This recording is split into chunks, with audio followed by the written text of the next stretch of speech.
በዛሬው ዕለት በበርካቶች አስተያየትና ጥያቄ መሰረት በመሃል መገናኛ ለሽያጭ የቀረበ ዘመናዊ ቤት ድጋሚ ይዤላችሁ ቀርቤያለሁ። እያንዳንዱን ቤቱን ጎብኝ፣ ዋጋውንም ትሰማላችሁ። አብራችሁን ቆዩ።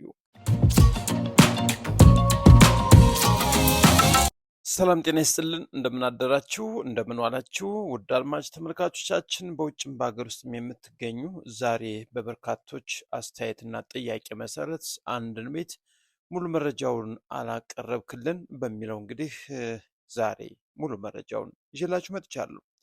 ይህ የምታዩት ቤት እንግዲህ በዚህ ባሳለፍነው ሳምንት በውጭ ብቻ በፎቶ ቪዲዮ ሰርች ማቅረብ የሚታወስ ነው። ዛሬ ግን ውስጡን በሙሉ መረጃ ልሰጣቸው ነው ይዤላቸው የቀረብኩት።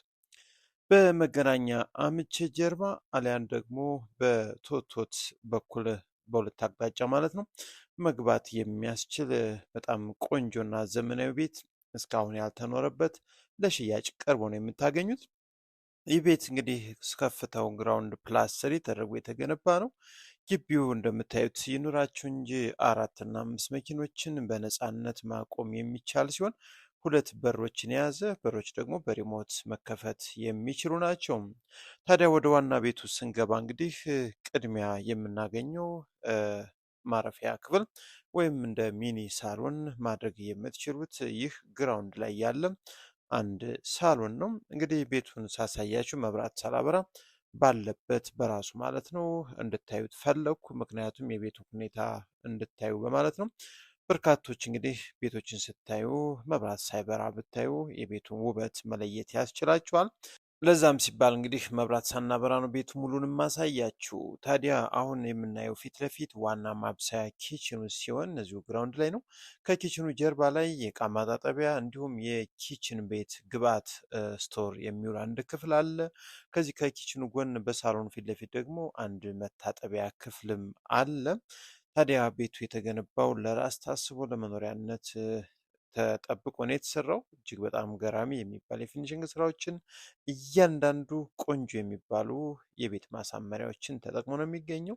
አሁን ወደ አንደኛ ፎቅ ነው እየወጣን ያለ ነው። አንደኛ ፎቅ እንደወጣን የምናገኘው ሙሉ በሙሉ አንድ ሰፊ ሳሎን ከኦፕን ኪችን ጋር ነው። እንግዲህ እንደምታዩት የብርሃን ሁኔታ እጅግ በጣም ደስ የሚል የተፈጥሮ ብርሃን እንዲያ የታስቦ ነው የተገነባው። ከጫፍ እስከ ጫፍ በምታዩት መልኩ የቤቱ ትልቁ ወይም ዋናው ሳሎን ነው። እንዲሁም ሳሎን ላይ ያሉት የመብራት ስራዎቹ ጥሩ የሚባሉ ናቸው። እዚህ ፊት ለፊት የምታዩትም ኦፕን ኪችን ነው። የሳሎኑ ስፋት እንግዲህ ከጫፍ እስከ ጫፍ የምታዩትን ይመስላል። የኪችን አገጣጠሙ ኦፕን ኪችኑ ማለት ነው በጣም በጣም ያልተለመደ ሰፊና ምርጥ እቃዎችንም ተጠቅሞ ነው እንግዲህ የሰራው። ስለዚህ ይህን ቤት ሰፋ ያለ ግቢ እንዲሁም ቆንጆ ቤት ጥሩ መንደር ላይ የምትፈልጉ ካላችሁ እንግዲህ ይህን ቤት ይኸው ድጋሚ በትዕዛዛችን መሰረት አቅርበንላችኋል። በጣም ቆንጆና በቂ መኝታ ክፍሎችንም የያዘው ይህ ቤት 300 ካሬ ሜትር ላይ ነው እንግዲህ አርፎ የሚገኘው። ነባር ፋይል ነው፣ ዲጂታል ካርታ ነው፣ አስተማማኝ ዶክመንት ነው እንግዲህ ይዞ የሚገኘው። በባንክም በካሽ መግዛት የምትፈልጉ ተፈቅዶላችኋል፣ መምጣት ትችላላችሁ። ከዛ በመቀጠል እዚህ ላይ ከሳሎን ፊት ለፊት አንድ ክፍል አለ። ቁም ሳጥን በጣም በትልቅ መጠን ተሰርቶለታል። እንግዲህ ይህን መኝታ ቤት አገልግሎት መሆን የሚችል ነው። እዚሁ ጎን ላይ ደግሞ መታጠቢያ ክፍልን በጥሩ ሁኔታ ተዘጋጅቶለታል። የተፈጥሮ ብርሃንም እንደምታዩት እንግዲህ እንዲያገኝ ታስቦ ነው የተሰራው ማለት ነው። ታዲያ ይህ ፊት ለፊት የምታዩት መታጠቢያ ቤቱ በሻወር ቦክስ በግላስ የተገጠመ ነው። ሁሉም ነገር ቆንጆ እቃ ተገጥሞለታል። ከዛ በመቀጠል ወደ ሁለተኛ ፎቅ ነው የምንወጣው። እንግዲህ እንደምታዩት የደረጃ ሁኔታም ጥሩ ስራዎችን ተጠቅሟል። እንዲሁም ዝቅ ያለ ነው። ምናልባት እንግዲህ ቀስ እያላችሁ እያዘገማችሁ ለምጠጡ ሰዎች እድሜያችሁ ለገፋ ተመራጭ የሆነ አቀማመጥ ነው ያለው። ከዛ በተጨማሪ ሁለተኛ ፎቅ ላይ 4 የተለያዩ መኝታ ቤቶች አሉ። 2 በቀኝ 2 በግራ ናቸው። አንደኛው ይህ ፊት ለፊት የምናየው ሲሆን ይህ ደግሞ የራሱ ቁም ሳጥን እንዲሁም የራሱ የሆነ የውስጥ መታጠቢያ ክፍል ያለው ነው። በጣም ቆንጆ ሰርቷል። ይህ ነው የምታዩት እንግዲህ ሻወር ቦክስ ተገጥሞለታል።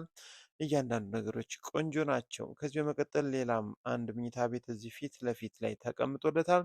ይህም መኝታ ቤት ቁም ሳጥን በምታዩት መልኩ እንዲሁም የተፈጥሮ ብርሃን ሁሉም በተመሳይ ደረጃ ራሱን ጠብቆ በጥሩ ሁኔታ የተገነባ ነው።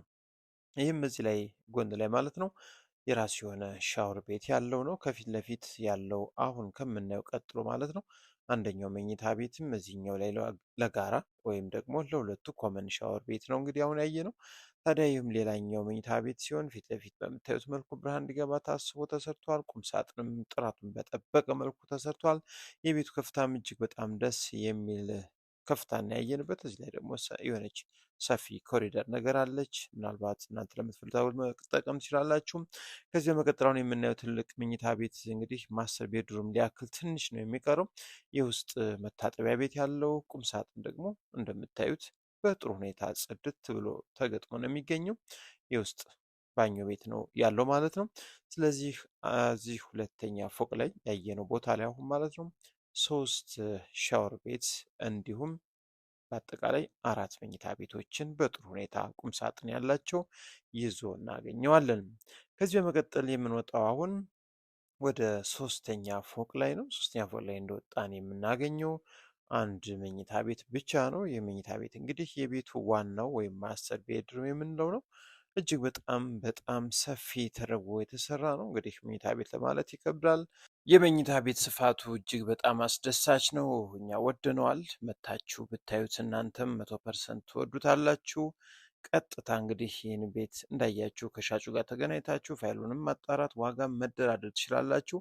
የትልቁ መኝታ ቤት ውበት እንግዲህ በዚህ በምታዩት መልኩ በተለያየ አቅጣጫ የተፈጥሮ ብርሃን እንዲታስቡ የተሰራ ነው። የውስጥ የጅብሰን ቦርዱ የተጠቀማቸው የመብራት ሲስተሞችም በጣም ቆንጆ ናቸው። እዚህ ላይ ደግሞ የምታዩት አሁን መልበሻ ክፍል ወይም ቁም ሳጥን ያለበት ቦታ ነው። እንግዲህ እንደምታዩት ብርሃን በዚህ መልኩ እንዲያገኝም ታስቦ ነው ያለው ማለት ነው። ከዛ በተጨማሪ መታጠቢያ ክፍሉ ስንገባም ጃኮዚ ተገጥሟል። እንዲሁም ሰፋ ብሎ የተዘጋጀ ነው በምታዩት መልኩ ማለት ነው። እጅግ በጣም ደስ የሚል ፊኒሽንግ ነው እንግዲህ ተጠቅመው ያገኘ ነው እዚህ ቤት ላይ። ውድ ኢትዮጵያውያን ዘመናዊ ቤት ከፈለጋችሁ መገናኛ አካባቢ ይህን ቤት ሳታዩት እንግዲህ ሌላ ቤት ላይ አትወስኑ። አንደኛ ቤቱን ወሳኝ ሻጭ ነው የያዘው። ሁለተኛ ቤቱ ለራሳቸው ብለው የገነቡት ቤት ነው። ሶስተኛ ደግሞ ፋይሉና አቀማመጡ ቆንጆ ነው። ከዛ ውጭ ሳይቱንም ዞር ዞር ብላችሁ መጎብኘት ይጠበቅባችኋል። ከዋና አስፓልትን በቅርብ ርቀት የሚገኝ ነው። ከዚህ በመቀጠል እንግዲህ የምንወጣው ወደ ቴራስ ይሆናል። ቴራሱ በተለያዩ አቅጣጫ ማየት እንድትችሉ ታስቦ የተገነባ ነው። እንግዲህ በምታዩት መልኩ ከአካባቢው ካሉት ቤቶችም ከፍ ብሎ ያገኘነው ቤት ነው። እንግዲህ በጣም የሚያምር ግርማ ሞገስ ያለው ቴራስ ነው። በጣም ቆንጆ ሆኖ ነው ያገኘነው። ስለዚህ ይህንን እንግዲህ እዚህ ላይ ወጣ ብላችሁ ዘና እያላችሁ መኖር የምትፈልጉና በጥሩ ሁኔታ የተገነባ ቤትን መግዛት እናስባለን ካላችሁ የዋጋው ጉዳይ አያሳስብም። ምናልባት ከአሁን በፊት 120፣ 130፣ 110 ሲባል ነበር።